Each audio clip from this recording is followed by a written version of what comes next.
straddle game, as usual. 2 limps in front. We decide to overlimp the button. Cool. I think ISO is probably cooler, but I'm okay with it.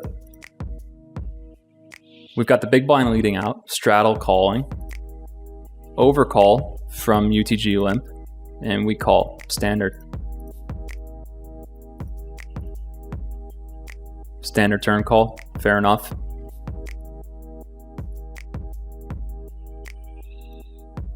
Talk me through the profile reads first. Both fishy players, and yeah, that's all probably. So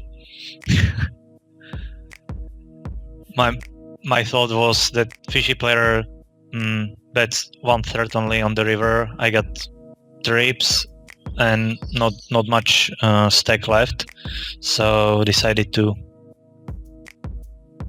put them all in. Cool. Specifically, I want you to tell me the profiles that you have on both of these players, and not the verbal profile, the statistical profile. Statistical. One sec. I have it here if you need. Okay, got it. Yeah.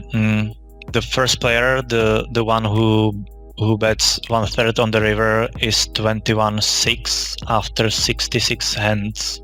So tight fish or tight dragfish. And the second one, now I see it's 30-16. So not sure. Only 100 hands on him, but he limped in the first place, so probably fishy as well. Yeah. Okay, so let's work with this. We have a profile over a small amount of hands, but still decent standard deviation press. I would say the player who's leading out the entire hand over 3 streets is what I would call a nit fish. He's playing 21-6 over a relatively small sample, but those are pretty unique stats. This player is more of a trending fish, playing reasonable stats, but doing something suspicious in terms of line recognition by limping pre. Some guys that are regs still limp a mixing strategy, mix a limping strategy in early, but for the most part, it's something that correlates more towards weak players. So what's interesting to me about this is that the decision to value bet this hand is being made on the general assumption that we're up against 2 weak players. Now, on the surface level, that's true. These players are more or less could be classified as fish. Let's just even make the full assumption for the sake of this example that this player is a confirmed fish. The one on the second to act. So let's pretend we actually know that we're up against 2 fish. Where that falls short is that it's not a discrete enough profile read to give us a accurate solution. In fact, in this case, I think it actually causes us to disrespect the fish. This player, being a nit fish, is likely going to have much more of an equity push range when he bets river. And when I say that, I mean he's likely going to have a far greater nutted region than we're expecting, even when he uses this bet size. And even if it does contain a bunch of blockers, I think it's quite assumptive to think that the range that we're going to get called off by the enemy unit on average is still going to yield us over 50% equity. So the main data point that I see being overlooked here is the actual strength of the nit fish's range after betting out 3 times in this spot. And this is a very, very hard thing to see if you are locked into a range assessment of this player as just containing a lot of blocker type bets. Because if that's your assumption, this will never make sense, what I'm saying.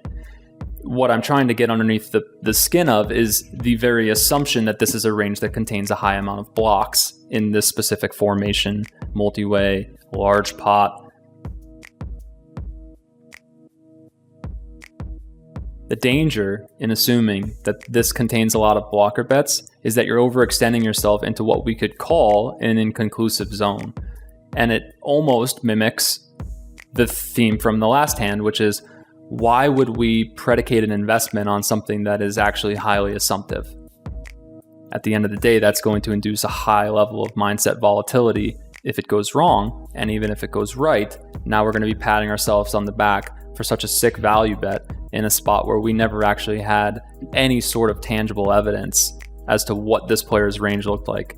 So again, am I saying that this is not a raise? No, I'm not making any claims. Am I saying that I don't like the level of assumption that we're basing this investment on? Yes. And to me, that's more important because I'm focused on a mindset, long-term perspective of this spot. I'm quite confident that without more reads, this is a call. And I'm not even really justifying that from a certainty over this specific solution of this hand. I'm justifying that based on the impact that introducing this level of volatility on this degree of assumption is going to have on a large sample of play. I hope this video really aggravates a lot of players who are in the groupthink mindset, because basically what I'm saying through all of this is I really can't prove a lot of these spots are negative or positive EV, but I'm folding anyway because I can prove that the longevity of mindset preservation is actually of a higher order of win rate. Like, the fact of the matter is, if you increase the volatility in your investment strategy, you are not able to remain operating from a consistent investment mindset over large samples. And I think most of the players that have resistance to this are the types of players that have a clouded understanding of how distorted their mindset actually gets when they endure volatility. So it's funny to me that this type of strategy advice is probably not for the masses. Yet I do believe this is like the technological truth of the matter at this stage in the industry.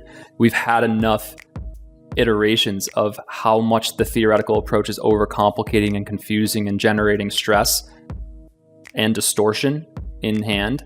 And I think it's time for us to acknowledge as an industry that we need to go back to a more practical solution, where practical here is actually to include a higher level of insight into the mindset dimension and how that has a massive impact on macro win rate. So in a way, you could say it balances the paradox of the GTO hiccup that the industry endured. We suddenly had perfect information, so it seemed, and we weren't able to implement it. And now we're realizing that the reason that occurred is because the human was never able to actually play at a capacity that could mimic GTO. So we're either at a paradox where we have perfect information but we're stuck, or we go to a higher level balance to that paradox, which is mindset needs to be introduced. Mindset solutions to binary strategy options of call fold can solve the problem of not knowing what to do when it's a mixed strategy. Fold when there is a certain amount of inconclusivity in the investment. Fold when the assumption that you would have to base the investment on crosses a threshold that becomes dangerously assumptive. Cool.